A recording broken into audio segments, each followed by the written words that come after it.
సరే. విశాఖ స్టీల్ ప్లాంట్‌కి మొన్న జనవరి 16వ తారీఖున ప్రత్యేకించి కూడా 11,400 కోట్ల రూపాయలు భారీ ప్యాకేజ్ అనేది కేంద్ర ప్రభుత్వం కేటాయించింది. ఇప్పటి వరకు కూడా విశాఖ స్టీల్ ప్లాంట్ ప్రైవేటీకరణ అయిపోతుందని చెప్పి ఆంధ్ర ప్రజలే కానీ, స్టీల్ ప్లాంట్ కార్మికులందరూ కూడా చాలా భయభ్రాంతులకు గురయ్యారు. ఇప్పుడు ఈ స్టీల్ ప్లాంట్ ప్రైవేటీకరణ అనేది పూర్తిగా ఆగిందనుకుంటున్నారా? పూర్తిగా ఆగిందని నేను అనుకుంటున్నాను. ఏ విధంగా అంటే స్టీల్ ప్లాంట్ కార్మికులు గతంలో మన జనసేన పార్టీ అధ్యక్షులు విశాఖపట్నం వెళ్ళినప్పుడు వాళ్ళందరూ అందులో ఉన్న మెయిన్ నాయకులు కార్మికులు అందరూ కూడా మా పవన్ కళ్యాణ్ గారిని కలవడం జరిగింది. ఆ రోజు పవన్ కళ్యాణ్ గారు కూడా కార్మికులందరికీ కూడా ఆయన మాట ఇవ్వడం జరిగింది. వాళ్ళతో కూడా ఒక రోజు దీక్షలో కూర్చోని మీకు స్టీల్ ప్లాంట్ ఎట్టి పరిస్థితుల్లో కూడా ప్రైవేటీకరణ అవనవును, నేను కేంద్ర మంత్రి గారితో అలాగే దేశ ప్రధాని మోడీ గారితో మాట్లాడి దీనికి సాధ్యమైనంత వరకు న్యాయం చేస్తాను. ఇది ప్రైవేటీకరణ అవ్వకుండా దీనికి కొంత గ్రాంట్ కూడా తీసుకొచ్చి మీకు అందరినీ కూడా మంచి పొజిషన్లో ఉండేదాకా, నా స్టీల్ ప్లాంట్ మంచి పొజిషన్లో పెట్టేదాకా నేను కూడా మీతో పాటు పాలు పంచుకుంటానని ఆయన మాట ఇవ్వడం జరిగింది. అదేవిధంగా మొన్న ఈ మధ్యని మరి దేశ ప్రధాని నరేంద్ర మోదీ గారు మరి మొన్న విశాఖపట్నం రావడం జరిగింది. వచ్చిన తర్వాత అక్కడ కొన్ని ప్రారంభోత్సవాలు కొన్ని అన్నీ కూడా రిమోట్గా ఆయన ఓపెన్ చేసి మళ్ళీ ఢిల్లీ వెళ్ళడం జరిగింది. ఢిల్లీ వెళ్ళిన వెంటనే మరి ఆ రోజు పవన్ కళ్యాణ్ గారు ఏదైతే దేశ ప్రధాని నరేంద్ర మోదీ గారు దృష్టిలో పెట్టారో వైజాగ్ స్టీల్ ప్లాంట్ కోసం, దాని మీద ఆయన స్పందించడం జరిగింది. స్పందించి మొన్న 11,400 కోట్ల రూపాయలు గ్రాంట్ రిలీజ్ చేయడమే కాకుండా దాన్ని ప్రైవేటీకరణ కూడా ఆపుతారని ఆయన కూడా చెప్పడం జరిగింది.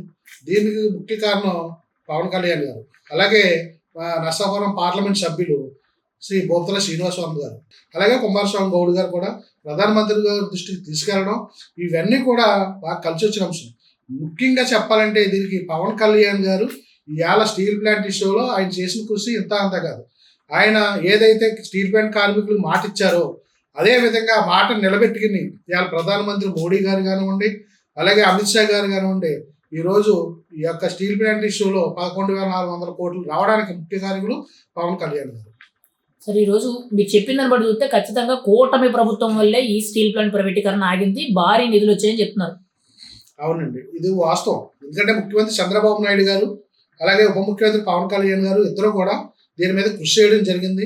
స్టీల్ ప్లాంట్ కార్మికులు అందరూ కూడా ముఖ్యమంత్రి చంద్రబాబు నాయుడు గారిని కలిశారు, ఉప ముఖ్యమంత్రి పవన్ కళ్యాణ్ గారిని కలిశారు.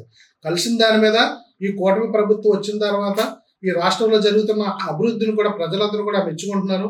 అదే కోవలో ఇలా నరేంద్ర మోడీ గారు విశాఖపట్నం రైల్వే జోన్ కానివ్వండి, అలాగే ఇలా స్టీల్ ప్లాంట్ ఇష్యూలో కూడా ఆయన ఏదైతే మాట అన్నారో ఆ మాటను పోషించుకున్నారు నరేంద్ర మోడీ గారు. రాష్ట్రంలో బీజేపీ పట్ల కూడా విశ్వాసం పెరిగింది ప్రజల్లో. ఇటు జనసేన కానీ తెలుగుదేశం 3 పార్టీల మీద విశ్వాసం బాగా పెరిగింది. ఇలా వైఎస్ఆర్ పార్టీ వాళ్ళ అధికారంలో ఉన్నప్పుడు దాన్ని ప్రైవేటీకరణ చేసేసి ఆ స్టీల్ ప్లాంట్ మూసేసే ప్రయత్నం కూడా కొన్ని సందర్భంలో అది కూడా చేయడం ఉనుకున్నారు. ఎందుకంటే మీరు చూశారు వైజాగ్ రుషికొండలో అవన్నీ కొండలు తవ్వేసి అక్కడ గెస్ట్ హౌస్లు కట్టి, అలాగే వైజాగ్ స్టీల్ ప్లాంట్ అంతా కూడా మూసేసి అక్కడ రాజధాని చేయాలన్న ఒక తలంపుతో జగన్మోహన్ రెడ్డి కొన్ని ప్రయత్నం చేయడం జరిగింది ఆ రోజుల్లో.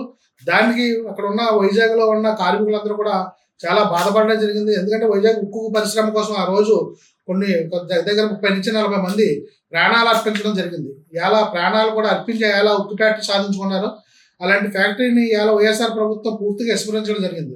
కానీ ఈ రోజు వచ్చిన ఎన్డీఏ ప్రభుత్వం స్టీల్ ప్లాంట్ కోసం ప్రత్యేకంగా దాని మీద స్టీల్ ప్లాంట్ కార్మికులతో చర్చించడం, ఇటు కేంద్ర ప్రభుత్వంతో చర్చించడం, వాళ్ళకి కావాల్సిన నిధులు వనరులు 11,400 కోట్లు వచ్చిందంటే ఇది ఒక ఎన్డీఏ భాగస్వామ్యం, ఎన్డీఏ ప్రభుత్వం ఒక ఘనత.